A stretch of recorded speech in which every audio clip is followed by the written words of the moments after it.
Welcome to Mission APSC AG YouTube channel. আজি আপোনালোকৰ কাৰণে লৈ আহিছে এটা জব আপডেট। এই আপডেটটো আহিছে ডিস্ট্ৰিক্ট ডিজাস্টাৰ মেনেজমেণ্ট অথৰিটি যোৰহাটৰ ফালৰ পৰা। তেওঁলোকে বিশেষকৈ ফিল্ড অফিচাৰ ভেকেঞ্চি উলিয়াইছে।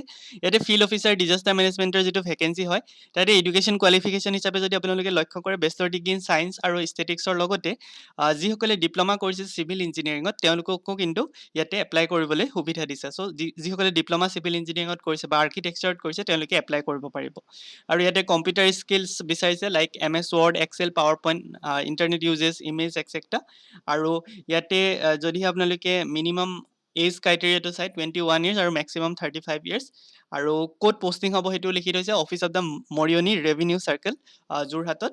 ইয়াতে মেইনলি ডিউৰেশ্যনটো লিখা আছে 11 monthৰ কাৰণে ইনিচিয়েলি এংগেজ কৰা হ'ব।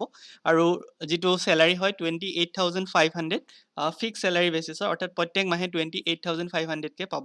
চ' এইখিনি ইয়াতে মেনশ্যন কৰা আছে। আৰু যিসকল ইণ্টাৰেষ্টেড কেণ্ডিডেট হয় তেওঁলোকে নিজৰ এপ্লিকেশ্যনসমূহ ছাবমিট কৰিব পাৰে ষ্টেণ্ডাৰ্ড ফৰ্মখনৰ লগত। ষ্টেণ্ডাৰ্ড ফৰ্মখন আপোনালোকে চাৰ্চ কৰিলেই পাব আছাম গভৰ্ণমেণ্টৰ।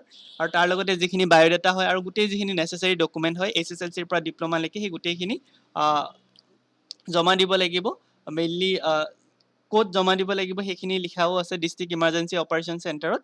আৰু ইয়াতে first floor new building room number 51 তাতে জমা দিবলৈ কৈছে। So' office of the district commissioner যোৰহাটৰ যিটো ডিষ্ট্ৰিক্ট কমিশ্যনাৰ অফিচ হয় তাতে গৈ ছাবমিট কৰিবলৈ ইয়াতে তেওঁলোকে ইয়াতে উল্লেখ কৰিছে। আৰু last date of submission of application is 4 July 2024, অৰ্থাৎ 4 জুলাইলৈকে আপোনালোকে এপ্লাই কৰিব পাৰিব। আৰু বেছড অন এপ্লিকেণ্ট তেওঁলোকে শ্বৰ্ট লিষ্ট কৰিব ইণ্টাৰভিউলে আৰু আল্টিমেটলি ইণ্টাৰভিউৰ বেচিছত তেওঁলোকে মেইনলি চিলেকশ্যন কৰাব। চ' এইখিনি আছিলে আজিৰ job update. Thank you for ৱাচিং।